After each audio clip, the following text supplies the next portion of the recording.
Hola, ¿cómo están ustedes? Nuevamente nos encontramos en otra clase para tratar el tema ácidos y bases en esta oportunidad. Desde el siglo XI en adelante, los alquimistas se ocuparon de definir a los ácidos y las bases en términos de las propiedades generales que ellos podían evidenciar. Ya para 1884 aparece la definición de Arrhenius, en donde define que un ácido es una sustancia que aumenta la concentración de los iones hidróneos cuando éste es disuelto en el agua. Y una base es una sustancia que aumenta la concentración de los iones hidróxido o oxidrilos cuando se la disuelve en el agua. Posteriormente aparece la definición de Bronsted y Lowry, en donde especifican que un ácido es una sustancia que dona protones y una base es la sustancia que acepta protones. Lo especial de esta definición es que no se necesita el agua para poder caracterizar a los ácidos y las bases.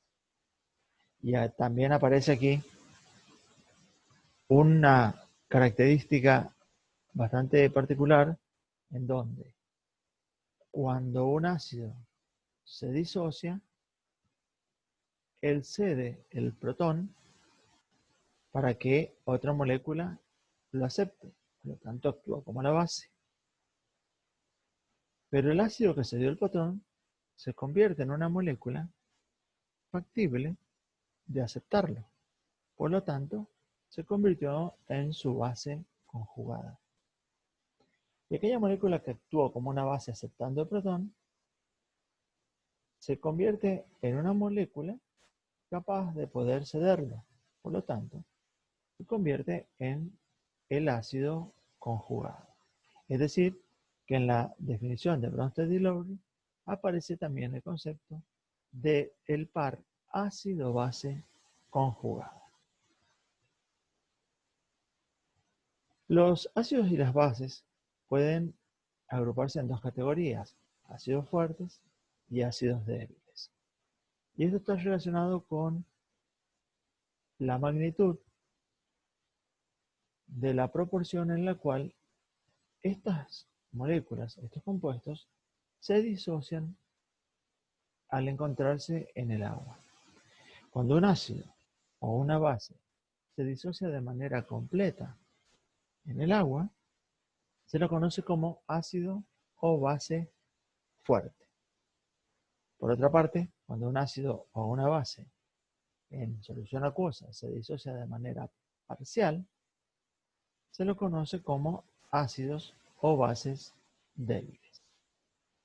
Esta representación de la flecha grande y la flecha pequeña tiene como propósitos pedagógicos marcar la característica de que los débiles se disocian de una forma muy particular y está relacionado al hecho de que lo hacen en muy pequeña proporción, en muy pequeño porcentaje.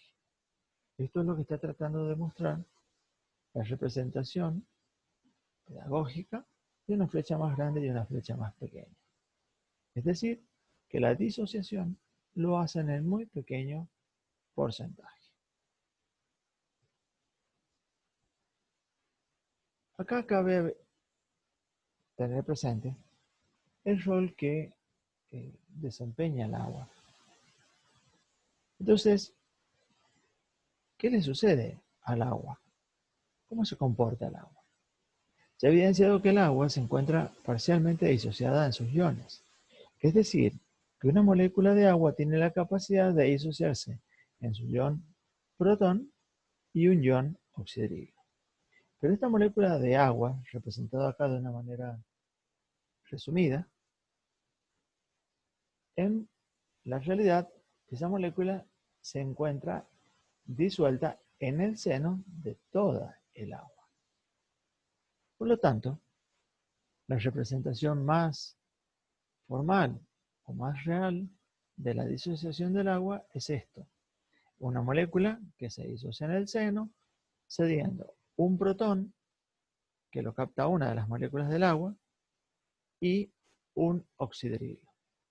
Esta representación, donde el agua ha tomado el protón de la disociación, se lo conoce como el ion hidróneo, que es también un sinónimo de el ion protón. Entonces, en este proceso, si trabajamos de la formulación simplificada, para que quede más claro a la vista, podemos evidenciar que el sistema es un sistema en equilibrio, es un sistema reversible. Entonces, cuando este sistema es reversible, sus ecuaciones de velocidad, tanto hacia la derecha como hacia la izquierda, son iguales. Y entendiendo que la velocidad hacia la derecha está definida por la constante de velocidad hacia la derecha por el producto de los protones y los oxidrilos de la disociación, y que la velocidad de reacción hacia la izquierda está definida por la constante de la velocidad hacia la izquierda por la concentración del agua, en el estado de equilibrio, operando matemáticamente estas ecuaciones, podemos definir la constante de equilibrio, que no es nada más ni nada menos que el cociente del producto de las concentraciones de los iones sobre la concentración del agua sin disociar. La constante de equilibrio para este sistema de la molécula de agua que se disocia. Pero si entendemos que es tan pequeña la cantidad de moléculas que se disocian en todo el seno del agua, podemos inferir matemáticamente que la concentración del agua no se modifica y por tanto, estadísticamente podemos considerar lo que es constante. Y si es así, si es constante la concentración del agua, podemos despejar este denominador hacia el otro término de la izquierda. Y nos quedaría que la constante de equilibrio por la concentración del agua, que matemáticamente fue considerada constante, es igual al producto de los iones de la disociación. Entonces el producto de dos constantes es otra constante. Y como en este caso particular estamos hablando del agua, recibe el nombre del KW o K-Water o constante del agua, la cual se define como el producto iónico del agua. Este es el KW. Este grado o esta proporción, este porcentaje de disociación del agua, se ha evidenciado que en el laboratorio equivale a 1 por 10 a la menos 14. Este valor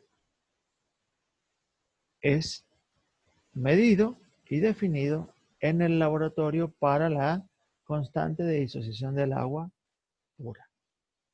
Entonces acá ya tenemos que registrar de forma muy particular en una lista individual como una recomendación la constante de disociación del agua, porque es una ecuación que vamos a utilizar para seguir trabajando con ácidos y bases.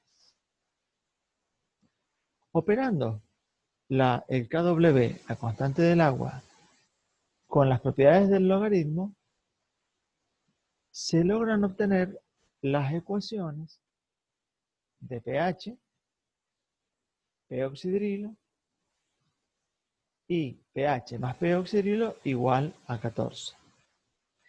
Estas ecuaciones resultan de aplicar las propiedades del logaritmo a la ecuación del KW o K-Water, definiendo que el pH es menos el logaritmo decimal de la concentración de los protones. Y el p oxidrilo es menos el logaritmo de la concentración de los oxidrilos. Y también entendiendo que el pH más el p oxidrilo es siempre igual a 14. Estas otras ecuaciones van formando parte de la matriz de ecuaciones que ustedes deben ir registrando, que serán utilizadas para cálculos de problemas y para análisis de los procesos ácido-base. Y aquí aparece como un slide la escala de pH. La escala de pH siempre tenemos como referencia en los conocimientos previos que es una escala en donde va desde el pH 0 hasta pH 14, en donde el pH 7 representa el punto medio y decimos que en este punto el pH es neutro, que entre el valor de pH 7 y el valor 0 de la escala estamos hablando de un pH ácido y que por encima de 7 y hasta 14 estamos hablando de un pH alcalino. Pero la escala de pH debe ser interpretada un poco más allá de lo que acabo de enunciar de una manera muy simple. pH ácido, pH básico y pH neutro. Hay que entender que en este sistema, en donde están disueltos los ácidos y las bases en el agua, en realidad el ácido o la base aportan el protón o el oxidrilo. Es decir, que están entregándole al sistema un exceso de protones o un exceso de oxidrilos. De forma tal que el análisis particular de la escala de pH tiene implícito que en la zona de pH ácido hay una predominancia de la concentración de los protones, sin por ello dejar anulado o no considerar que existe todavía un sistema en el cual existen y conviven oxidrilos, de forma tal que en algún momento, cuando la concentración de protones y la concentración de oxidrilos es la misma, podemos decir que nos encontramos en un pH neutro. Cuando comienzan a predominar los protones, podemos definir que nos encontramos en un pH ácido. Por encima de 7, la predominancia siempre va a ser de los oxidrilos sobre los protones. Pero en ninguno de los ambientes o en ninguno de los dos espacios de esta escala deja de existir la otra unidad. Es decir, que si bien predominan los protones, también siempre hay oxidrilos. Y si en el otro extremo de la escala predominan los oxidrilos, siempre hay presencia de la otra especie que es el protón. ¿Por qué razón? Porque estamos hablando de un sistema en equilibrio, en donde las dos especies están coexistiendo. Y aquí aplica el principio de Le Chatelier, que el sistema se modificó de acuerdo a los cambios del entorno. Es decir, cuando agregamos el ácido, estamos aumentando los protones, pero no por ello deja de existir la otra especie. Simplemente el sistema está acomodado al nuevo entorno y las dos porciones, tanto los oxidrilos como los protones, coexisten de acuerdo al equilibrio en el nuevo estado. Lo mismo sucede en cada uno de los puntos de la escala de pH. Hasta aquí, todo lo que hemos venido trabajando estuvo relacionado con ácidos y bases que se disocian de manera completa. Pero ¿cuál es la consideración cuando trabajamos con un ácido y una base débil?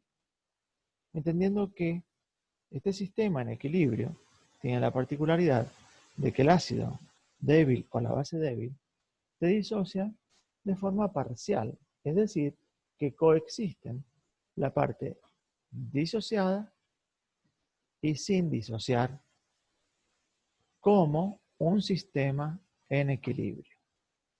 Y si existen como un sistema en equilibrio, es decir, un sistema reversible, podemos definir la constante de equilibrio para los ácidos y las bases débiles. En este caso del slide he tomado como ejemplo nada más que el ácido acético y el concepto es el mismo, nada más que aplicándolo a bases si uno quiere trabajar con bases débiles. El estado de equilibrio de este sistema está definido por la ecuación de equilibrio, el producto de la concentración de los productos sobre el producto de la concentración de los reactivos. De esta manera queda la ecuación de equilibrio para un ácido débil. Y acá volvemos a considerar otra vez lo que representa para la molécula del agua, para el sistema acuoso, la magnitud de variación matemática que puede llegar a tener el agua respecto del aporte que le da el ácido débil en los protones. Es decir que la concentración de agua, desde el punto de vista matemático, puede decirse que se mantiene constante, porque es tan débil la proporción de ácidos que se disocia que, desde el punto de vista matemático, no modifica la concentración del agua.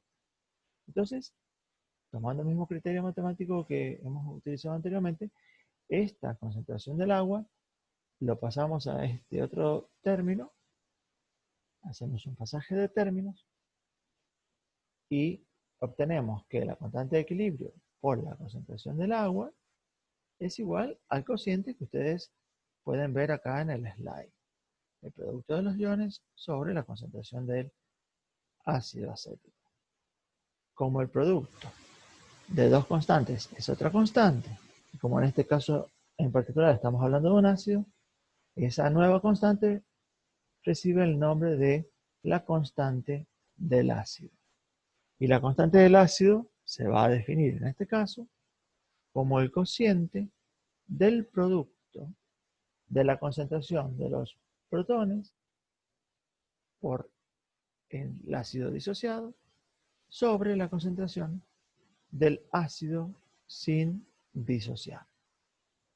Esta es otra de las ecuaciones que vamos a agregar a la lista de ecuaciones matemáticas para poder aplicar en los problemas de cálculo de pH y p-oxidrilo o alguno de aquellos parámetros que los problemas apliquen.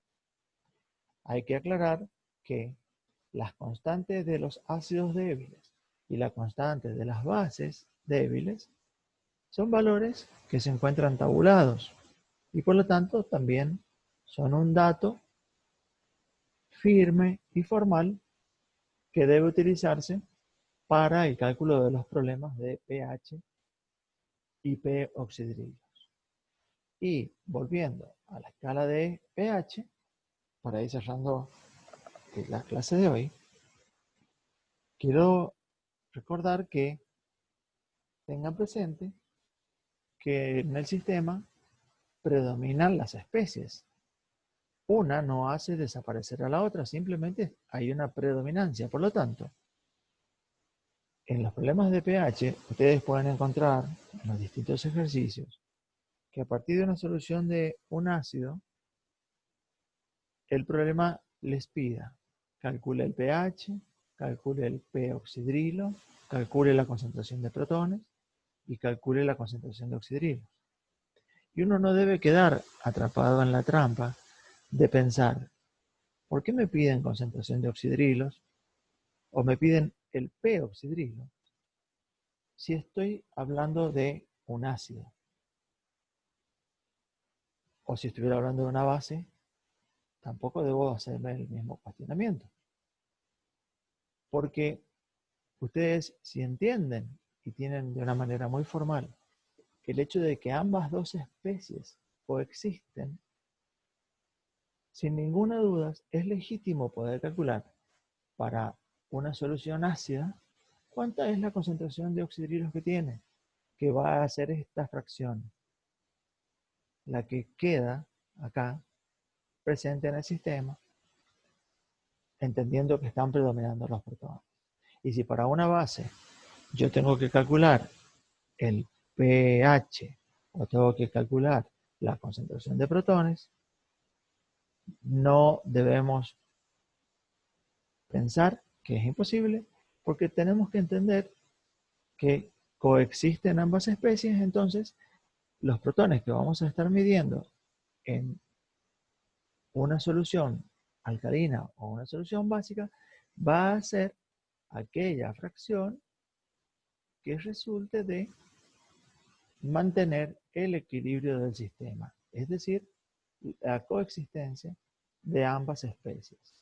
Por lo tanto, en la zona alcalina predominan los oxidrilos, en la zona ácida predominan los protones, no dejan de existir las otras especies y por lo tanto, en los problemas y en los ejercicios de pH podemos calcular cualquiera de los dos parámetros que sean motivo del problema en análisis.